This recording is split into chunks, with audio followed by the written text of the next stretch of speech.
The evening sky above the city carried that gentle purple tint that appears only in the last moments before night fully settles.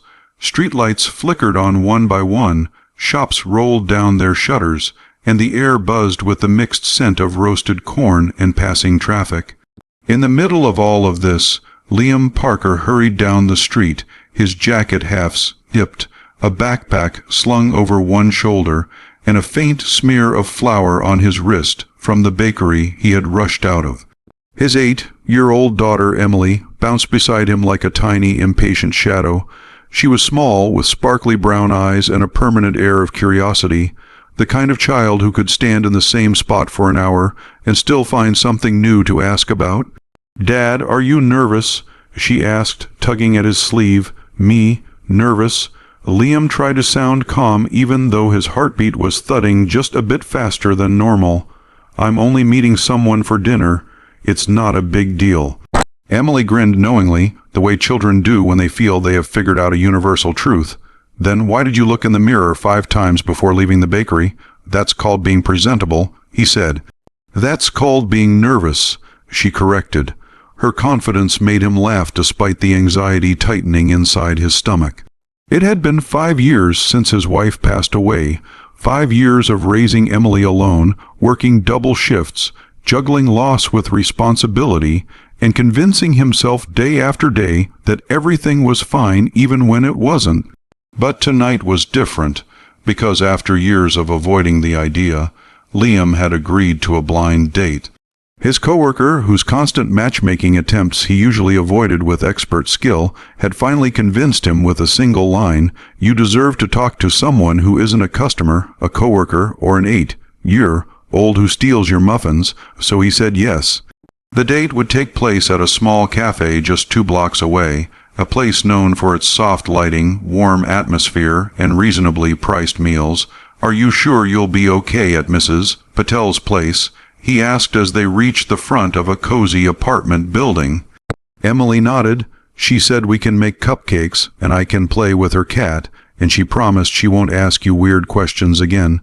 "That last part is a lie," Liam whispered. "She always asks weird questions." Emily giggled. "Good luck, Dad." He gave her a quick hug, whispered a promise to be back soon, and then watched her disappear inside. The door closed, and suddenly the street felt quieter, emptier, and meaningful in a way he couldn't quite describe. He exhaled deeply. This was happening. He straightened his jacket and walked toward the cafe. Inside the cafe, the atmosphere was exactly what Liam had hoped for: soft, amber-toned lights, the gentle clinking of cups, a few violin instrumentals flowing from speakers, and customers who appeared comfortable in their conversations. He checked his phone. No messages, no updates from the person he was supposed to meet. Just a short description his coworker had given earlier. "Her name is Ava. She's quiet but sweet. You'll like her." Liam scanned the room. 2 couples by the window, a group of friends laughing near the counter, and then there was one girl sitting alone at a corner table. She looked out of place, not awkwardly, but quietly, as though she didn't quite belong, but was trying her best to blend in anyway. She wore a simple faded dress, the hem slightly frayed. Her hair was tied back loosely, as though she had done it quickly and without much thought. Her shoes were worn, her bag was old, and her posture carried the subtle tension of someone who rarely felt comfortable in public spaces. But her face held a softness that dimmed every other detail. Her eyes were gentle, deep, and slightly anxious. She kept smoothing her dress, tapping her fingers, looking toward the door every few seconds, as if terrified that someone might come, or that someone might not. Liam approached carefully. "Hi, excuse me, are you Ava?" She looked up, startled for half a moment before offering a polite, almost shy smile. "Yes," she said softly. "You must be Liam." Her voice was quiet, almost like a whisper, holding itself together. They shook hands, and she gestured for him to sit across from her. "I'm sorry if I kept you waiting," he said. "You didn't," she replied. "I just tend to arrive early, everywhere." He smiled. "That's a good habit." She looked down at her hands. Sometimes a waiter approached and handed them menus. Liam glanced at his and then at Ava. She didn't open hers. Instead, she stared at it for a long moment before pushing it gently toward him. "You can order anything you want," she said. "I already ate something earlier." Liam blinked. "Are you sure? You don't want anything?" She hesitated, but the way she hesitated told him she wasn't sure. "I'm not very hungry," she said, but her voice wasn't convincing. "Please, go ahead." He didn't want to pressure her, so he simply nodded. "All right." The waiter took his order, then walked away. An uncomfortable silence settled between them, not cold, just shy. Avi fidgeted with her fingers. Liam exhaled slowly, deciding to start gently. "So, my coworker said you're studying, or planning to." She nodded. "Planning to." I had to pause things for a while. "Why?" She hesitated again. Then she said something he didn't expect. "I lost my home." The words landed between them like a fragile secret. "I'm sorry," Liam said softly. "That must be incredibly difficult." Ava offered a small smile, trying to appear unbothered, but her eyes betrayed a depth of exhaustion no one her age should ever have. "It's okay," she whispered. "I've been renting a very small room. I've been working random jobs. I manage." And then, suddenly, without warning, her eyes lifted to his with a vulnerability that almost startled him. "Can I ask you something?" "Anything," he said immediately. Her voice trembled. "Do you think someone like me still deserves happiness?" The question hit him harder than he expected. He blinked, stunned. Not by the question itself, but by the pain behind it. Pain so quiet, so hidden, so carefully wrapped beneath soft smiles, that it was almost invisible unless you looked closely. "Why would you ask that?" he said. She inhaled shakily. "Because I'm poor, I'm not educated, I'm struggling. People look at me like I'm someone they should pity or avoid. Sometimes I feel like a burden. Sometimes I feel like I don't have the right to hope for anything good. And tonight, I almost didn't come. I kept thinking, what if you judge me? What if you walk away when you see how simple I am? What if I'm wasting your time?" Her voice cracked, and she quickly lowered her gaze, embarrassed. Liam felt something tighten in his chest, not pity. Recognition, because once he had felt the same. "Ava," he said gently, "look at me." She hesitated, then slowly lifted her eyes. "You deserve happiness as much as anyone else on this planet." Her breath hitched. He continued, voice soft but firm. "Life doesn't reward people based on wealth or comfort. Sometimes the people who have suffered the most are the ones who deserve the greatest happiness. Struggling doesn't make you less worthy. It makes you human. It makes you strong. And it makes your happiness matter even more." She stared at him as though no one had ever said that to her before. "Do you really mean that?" she whispered, "with everything in me." A small tear slipped down her cheek. She wiped it away quickly, embarrassed. "Sorry," she muttered. "I didn't mean to." "You don't have to apologize," Liam said gently. "Feeling things isn't a crime." For the first time, she smiled genuinely, small but real. The conversation flowed slowly at first, like someone learning to walk again. But as minutes passed, something softened between them. Ava talked about her childhood, her dreams of becoming a teacher, her love of books she couldn't afford to buy anymore, and the quiet loneliness that followed her everywhere. Liam shared parts of his life too, raising Emily alone, struggling with work, the exhaustion that sometimes swallowed him whole, and the guilt of holding on to memories of his late wife while trying to move forward. Ava listened with the kind of attentiveness that made him feel seen, really seen, and Liam realized something. Ava didn't hide her pain. She didn't pretend. She didn't try to impress him. She showed up as she was, fragile, honest, brave in her own soft way. He appreciated that more than she could ever imagine. When the waiter brought his food, Ava insisted she wasn't hungry, but her eyes lingered on his plate a little too long. "Are you sure you don't want anything?" he asked again. She shook her head quickly. "I'm fine," but her body told a different story. "You can share some of mine," he offered. Her eyes widened as if he had offered her something far more valuable than food. "No, I can't. That's your dinner. I'd feel much better if you ate a little." She hesitated. Then slowly she reached forward, took a small piece and whispered, "Thank you." It wasn't just gratitude. It was humility mixed with an aching hunger she tried desperately to hide. Liam pretended not to notice, but inside, something in him shifted, softened. Toward her an hour passed, then two. The cafe grew quieter as people left. But neither of them realized time was moving at all. "I've never talked this much to anyone," Ava admitted shyly. "That makes two of us." She laughed softly, the sound surprisingly warm. When they finally stepped outside, the night breeze brushed past them. The street was quiet, streetlights buzzing faintly, the moon hiding behind clouds. Ava took a deep breath. "Thank you for tonight. I know you must have expected someone better, he repeated. "I expected to meet a person, and I met someone extraordinary." Her cheeks flushed. "You're being kind." "No, I'm being honest." She didn't respond immediately. She simply looked at him with those soft, weary eyes that carried a lifetime of unspoken sorrow. Then she said something unexpected. "Liam, can I tell you something? Something I've never told anyone." "Of course."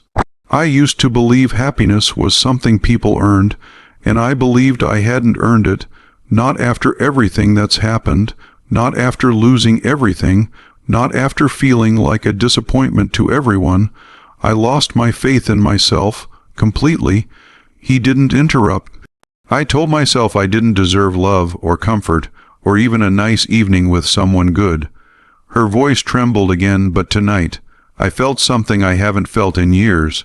"What did you feel?" "Hope." The word hung between them like a small flame refusing to die. Liam stepped a little closer, not too close, just enough that she knew she wasn't alone. "Ava," he said softly, "if you think you don't deserve happiness, let me tell you this. You deserve it not because of what you have, but because of who you are." She looked at him, tears slipping silently down her cheeks now. "And who am I?" she whispered. "A woman who's survived more than most people ever will," he said. "Someone who keeps going even when life tries to break her. Someone who still shows kindness even after facing cruelty. Someone who feels deeply, loves quietly, and hopes secretly. If anyone deserves happiness, it's you." A sob escaped her, quiet, almost embarrassed, but she didn't turn away. She let the emotions come, maybe for the first time in a long time. Liam reached into his pocket, pulled out a handkerchief, and gently handed it to her. She accepted it with trembling hands. "I don't cry," she whispered. "Then I'm honored you cried in front of me." She wiped her tears, breathing shakily. "Liam, why are you this kind to me? You barely know me." He hesitated, then said softly, "Because I see you." Something in her stilled. He continued, "Not your clothes, not your past, not your struggles. I see you, the person beneath all of it." Ava's breath caught. No one had ever said that to her before. No one had ever looked at her like that before. She wasn't used to being seen. She wasn't used to being valued, and that small truth shook her more than anything else that night. As they walked slowly toward the apartment complex where she had rented a tiny room, she spoke more openly, more vulnerably. She told him about nights spent hungry, about jobs she lost because she couldn't afford transportation, about a family that stopped supporting her, about a dream she buried because life demanded survival instead. And yet, she spoke with gentleness, not bitterness. Pain had shaped her, but it hadn't hardened her. When they reached her building, she paused in front of the entrance. It was old, cracked, and dimly lit. Nothing like the places most people would call home. "This is me," she said. He nodded. An awkward silence hovered, not uncomfortable, just emotionally heavy. "I had a good time," she whispered. "So did I." A small, hopeful smile lifted her lips. "Will you want to see me again?" He answered without hesitation. "Yes," she exhaled, relieved. "I thought you might not." "Why would you think that?" "Because I don't have anything to offer." Liam gently shook his head. "You offered me honesty, kindness, realness, and hope." He smiled softly. "That's more than most people offer in a lifetime." Ava swallowed hard. "Liam, do you think someone like me could ever truly be happy?" He stepped closer, close enough that she could feel the warmth of his presence, but not close enough to overwhelm her. "I don't just think you deserve happiness," he said quietly. "I believe you're meant for it." Her lips parted slightly as if the words stunned her. Then, Her voice trembled. "Will you help me learn how to be happy again?" Liam breathed gently, deeply, feeling something inside him shift, settle, and open all at once. "I would be honored to," he whispered. Ava closed her eyes for a moment, letting those words sink deep into the parts of her heart she thought had died years ago. When she opened them again, there was something new in her gaze, not certainty, not confidence, but something even more precious, trust. "Good night, Liam," she said softly. "Good night, Ava." She turned and walked inside. Liam stood there long after she disappeared, the echo of her question, "Do you think I still deserve happiness?" still lingering in the air like a fragile echo of pain transformed into hope. And he whispered into the quiet night, "Yes, Ava, you do." The next morning the sun peeked through the bakery window as Liam arranged fresh pastries on trays. Emily sat on the counter swinging her legs, humming to herself. "You look different," she said suddenly. "Different how?" he asked. "Happy?" Liam paused, then he smiled. "Maybe I am." "Is it because of last night?" she asked mischievously. He laughed. "Maybe." Emily grinned. "Are you going to see her again?" "Yes," he said softly. "I think I am." Emily nodded approvingly. "Good. She needs someone." "And what about me?" he asked jokingly. "You too," she said, "but she needs someone more." He looked at her curiously. "Why do you say that?" "Because she looked sad, and when you talked about her, you looked like you wanted to make her not sad anymore." Liam blinked. Even at 8, Emily could see things that adults often missed. He ruffled her hair. "You're smarter than you look." "I know," she replied proudly. Meanwhile, in her tiny room, Ava sat on the edge of her small mattress, staring at the handkerchief Liam had given her. It still held the faint scent of him, a scent she associated with warmth, safety, and gentleness. She pressed it to her chest. No one had ever told her she deserved happiness before. No one had ever looked at her without judgment. No one had ever listened without rushing. Her heart had lived in the shadows for so long that she had forgotten what warmth felt like. But last night, it returned slowly, cautiously, tenderly, and for the first time in years Ava felt something bloom inside her hope. A hope that maybe, just maybe, she wasn't too broken, that maybe she wasn't too poor, too plain, too burdened, too unwanted. That maybe happiness was not something she had to earn, but something she already deserved. She closed her eyes and whispered into the quiet room, "Thank you, Liam." And that night became the beginning of slow healing, gentle conversations, tentative trust, and quiet rediscovery. Ava learned to smile again. Liam learned to open his heart again. Two souls who had been hurt in different ways found something rare and beautiful in each other, not perfection, not completeness, but companionship rooted in understanding. And it all began with a single question, a question whispered with trembling lips. "Do you think I still deserve happiness?" And an answer given with unwavering certainty, "Yes, you do." The day after their first meeting passed slower for Ava than any day she could remember. She went to work at the small sewing shop where she stitched clothes for long hours, her fingers numbed from the needle, her back aching from the wooden stool, but her mind kept drifting away. Every thread she pulled reminded her of Liam's gentle eyes. Every sound of customers talking reminded her of how he listened. Every moment of silence reminded her of the warmth he brought into her cold little world. She replayed every word he said, every expression he made, and every moment where he didn't judge her, moments she wasn't used to. At lunchtime, the owner's daughter, Mira, walked by and noticed Ava staring at the wall. "You okay?" Mira asked. "You've been smiling at nothing for the last 10 minutes. Ava's cheeks turned pink. I met someone." Mira froze. "A man?" Ava winced. "Please don't make it sound so dramatic." "It is dramatic." Mira whispered loudly. "Do you like him?" Ava bit her lip, hesitating. "I don't know." But the truth was, she did know. She liked him more than she should allow herself to, more than she had liked anyone in a long time. But liking someone meant risking pain, and Ava's heart already carried enough scars. Mira studied her for a moment, then said, "Well, whoever he is, I hope he treats you right." Ava smiled softly. He already does.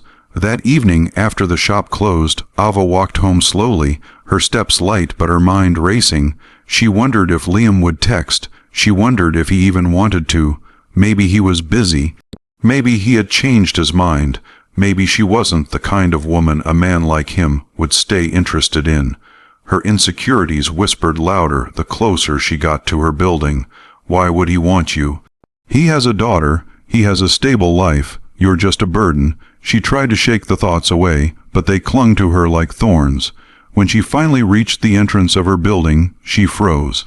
Because someone was standing there, a tall figure, familiar, patient. It was Liam. He was holding 2 paper bags, one with food and one with something else she couldn't identify. Her breath caught. Liam, what are you doing here? He smiled, a quiet smile that reached his eyes. I realized I didn't want to wait until the weekend to see you. Her chest tightened at his sincerity. You came all the way here, of course. She looked at the bags. What's that? Dinner, he said, lifting the larger bag. I wasn't sure if you had eaten. A flush rose to her cheeks. She hadn't, and this, he lifted the second bag, is something Emily insisted I bring.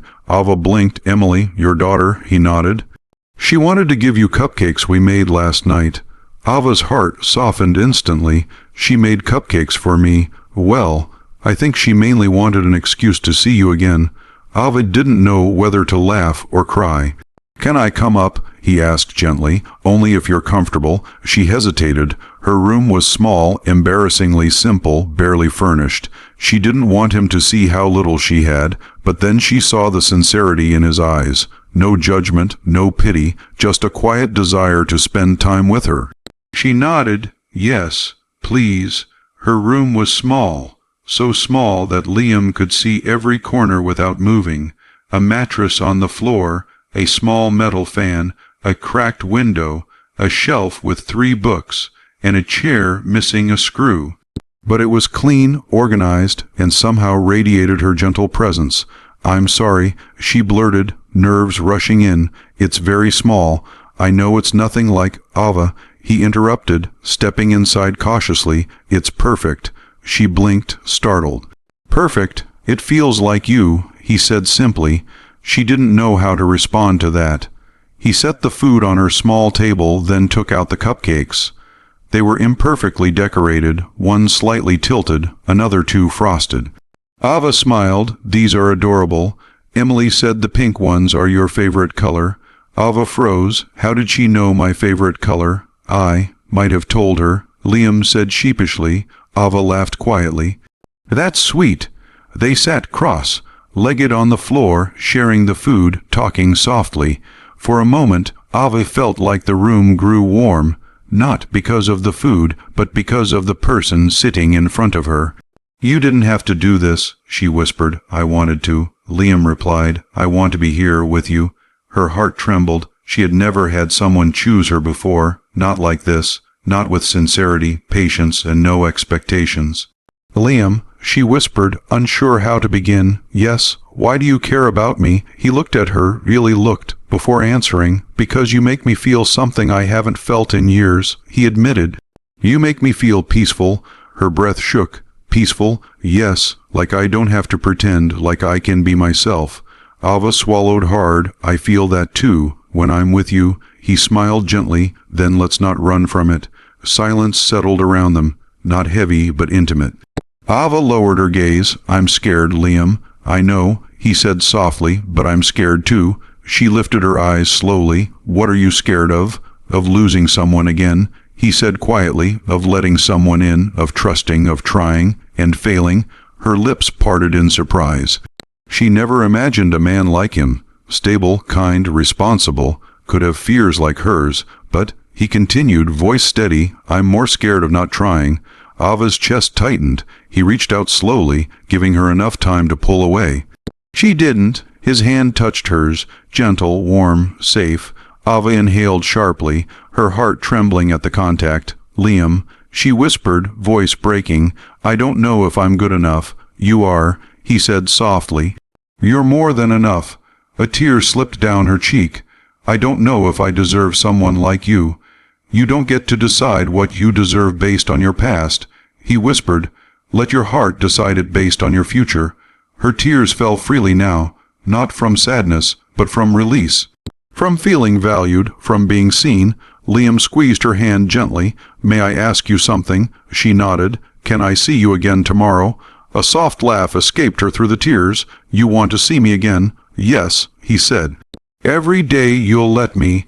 Her heart fluttered, scared and hopeful all at once. Then she whispered shakily, "Yes, tomorrow."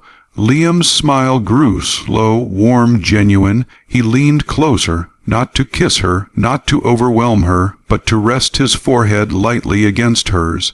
It was the gentlest form of intimacy she had ever known. No rush, no pressure, just presence. "You deserve happiness, Ava," he breathed. "I'll keep saying it until you believe it yourself." She closed her eyes, letting the warmth of that truth sink deep into her soul.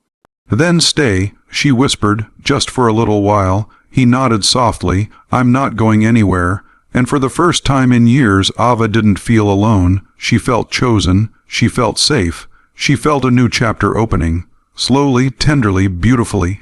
A chapter where happiness wasn't something she begged for, but something she was learning to receive.